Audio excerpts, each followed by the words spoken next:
서세원 사망한 시대를 풍미했던 개그맨의 마지막 순간. 2023년 4월 20일 대한민국 개그계의 전설로 불리던 서세원이 캄보디아 프놈펜의 한 병원에서 사망했다는 소식은 많은 이들에게 충격과 함께 묘한 감정을 남겼다. 그가 한국 예능의 황금기를 이끌며 스타 개그맨이자 MC로 활약하던 때를 기억하는 이들에게 그의 죽음은 단순한 한 인물의 사망이 아닌 시대의 끝처럼 다가왔다. 그러나 그와 함께했던 전성기만큼이나 그의 삶은 논란과 추락, 그리고 복잡한 감정들로 가득했다. 왜 서세원의 마지막 순간은 이렇게 극적이고도 안타까운 결말을 맞이했을까? 스타의 몰락, 그 시작은 어디서부터였나? 1979년 서세원이 TBC 라디오를 통해 첫 발을 내딛었을 때부터 그의 독보적인 재능은 이미 빛을 발하고 있었다. 당시의 개그맨들은 주로 몸개그나 단순한 코믹한 흉내를 통해 웃음을 이끌어내는 것이 전형적이었다. 그러나 서세원은 달랐다. 그는 언변과 위트로 사람들의 마음을 사로잡았다. 단순히 웃음을 유발하는 것을 넘어 그의 말 한마디에는 메시지가 담겨 있었고 날카로운 재치로 청중의 지적 호기심까지 만족시키는 힘을 가지고 있었다. 이는 곧 대한민국 예능의 새로운 패러다임을 열었다는 평가를 받았다. 1980년대와 90년대 서세원 쇼는 그 시대의 상징이었다. 단순히 개그를 넘어선 그의 진행 방식은 프로그램 전체를 주도하며 하나의 거대한 무대를 창조해냈다. 그의 손길이 닿는 프로그램은 성공을 보장하는 듯 보였고 그를 향한 대중의 사랑은 절대적이었다. 그는 개그맨, 진행자, 기획자로서 한계를 모르는 듯 보였고 당대의 라이벌들 사이에서도 늘 선두를 달리는 존재였다. 그러나 높이 올라갈수록 추락은 더 아프게 다가오는 법이다. 서세원의 몰락은 그의 전성기 한가운데에서 시작되었다. 2002년 서세원 쇼에서 터진 논란은 그의 이미지를 돌이킬 수 없을 정도로 훼손했다.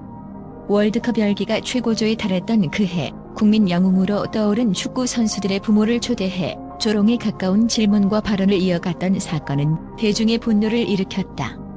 이는 단순한 실수가 아니었다. 대중은 그를 신뢰하고 사랑했기에 그의 말과 행동에 더욱 민감하게 반응했다.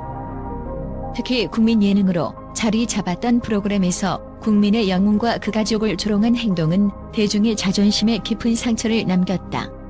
그의 말 한마디, 행동 하나하나가 프로그램의 성공을 이끌었던 시절과는 달리 이제 그의 말은 칼이 되어 자신의 경력을 베어내기 시작했다. 대중은 그에게 기대한 만큼 실망했고 이는 곧 내면으로 이어졌다. 언변의 천재로 불리던 서세원의 말은 이제 더 이상 사람들을 웃기거나 감동시키지 못했다. 그의 말은 독이 되어 돌아왔고 전성기의 절정에서 그는 단숨에 추락했다. 그의 몰락이 더욱 비극적으로 다가오는 이유는 그가 가진 재능이 너무나 특별했기 때문이다.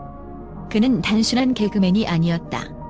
그는 새로운 스타일의 코미디를 개척한 혁신가였고 대한민국 예능사의 중요한 인물이었다. 하지만 그 모든 것이 그의 교만과 경솔함 그리고 대중의 신뢰를 잃는 실수로 무너져 내렸다. 대중의 사랑은 뜨겁지만 그만큼 잔인할 수도 있다. 서세원은 자신의 전성기에 그러한 대중의 양면성을 가장 극명하게 경험한 인물이 아닐까. 그의 몰락은 단순히 개인의 실패를 넘어 대중문화가 스타에게 요구하는 책임감과 도덕성 그리고 그 무게를 감당하지 못했을 때 벌어질 수 있는 비극을 보여주는 생생한 사례가 되었다. 논란과 범죄, 대중의 등을 돌리다. 서세원은 단순히 개그와 방송으로만 자신의 커리어를 쌓은 인물이 아니었다. 영화 제작과 투자, 사업 등 다방면으로 손을 뻗치며 야심차게 활동했다. 그러나 이러한 행보는 여러 차례의 비리와 범죄 혐의로 얼룩졌다. 제작비 횡령, 허위 세금 계산서 발급 등 그의 행동은 도덕성을 의심하게 만들었고 결국 그는 방송계에서 퇴출당했다. 가장 치명적인 사건은 가정폭력 문제였다. 그의 전처 서정희가 폭로한 가정폭력 사건은 많은 이들에게 충격을 안겼다. 가족 내에서조차 폭군으로 군림했던 그의 모습은 대중에게 실망과 분노를 안겼다. 과거의 인기와 영광은 더 이상 그를 보호할 수 없었다. 그의 추악한 이면은 대중의 기억 속에 깊이 각인되었다. 고립과 외면, 그의 마지막 행보. 서세원은 이후 캄보디아로 거처를 옮겨 목회자로서의 삶을 시작했다. 그는 한때 솔라브라티아 교회의 담임 목사로 활동하며 새로운 삶을 꿈꾸는 듯 보였다. 그러나 그의 행동에 대한 진정성은 여전히 의심받았다. 많은 이들이 그의 목회 활동을 도피로 여겼고 과거의 잘못에 대한 책임은 결코 완전히 청산되지 않았다. 그의 사망 원인으로 보도된 당뇨병과 링거 쇼크는 건강관리의 부재를 암시한다. 그러나 그보다 더 큰 문제는 그의 마지막 순간에 대중의 기억에서 잊혀지고 추모조차 받지 못한 채 쓸쓸히 생을 마감했다는 점이다. 왜 그는 이렇게 끝났는가? 서세원의 이야기는 한때 대중의 사랑을 받던 스타가 어떤 이유로 외면당할 수 있는지를 여실히 보여준다. 그의 천재적인 재능과 뛰어난 커리어는 부인할 수 없는 사실이지만 그 이면의 부도덕한 행동들과 타인에 대한 존중 부족은 대중의 사랑을 돌이킬 수 없게 만들었다. 많은 사람들은 그의 죽음에 대해 인과응보라는 반응을 보이며 차갑게 외면했다. 과거의 악행이 너무나 뚜렷이 남아있었기 때문이다. 그러나 한편으로는 그 역시 시대와 환경이 만들어낸 희생자라는 시각도 존재한다. 지나치게 높은 명성과 권력을 가진 인물이 스스로를 잃고 무너지는 과정은 우리 모두가 한 번쯤 돌아보아야 할 문제이기도 하다. 남겨진 물음표들. 서세원의 삶과 죽음은 단순히 한 사람의 몰락이 아닌 대중문화 속 스타의 영광과 그림자를 모두 담고 있다. 그의 죽음 이후 남겨진 수많은 물음표는 우리에게 묻는다. 성공의 끝에서 그는 무엇을 놓쳤을까? 왜 그는 끝내 대중과 화해하지 못했을까? 그의 재능은 왜 끝내 그를 구하지 못했을까? 서세원의 이야기는 그 자체로 비극적이다. 그가 남긴 유산은 여전히 논란 속에서 빛을 잃고 있지만 한 시대를 풍미했던 그의 존재감을 부정할 수는 없다. 이 비극을 통해 우리는 스타라는 이름의 무게 그리고 인간으로서의 본질에 대해 다시 한번 고민해보아야 할 것이다. 긍정적인 평가와 팬들의 반응. 서세원의 유산. 서세원의 사망 소식이 전해진 후 그의 생일을 돌아보며 여전히 긍정적인 시선으로 그를 추억하는 이들도 적지 않다. 과거 그의 전성기를 기억하는 팬들과 일부 언론은 서세원이 대한민국 예능계에 남긴 족적을 재조명하며 그의 탁월한 재능과 기여를 높이 평가했다. 가장 주목받는 부분은 그의 혁신적인 코미디 스타일이었다.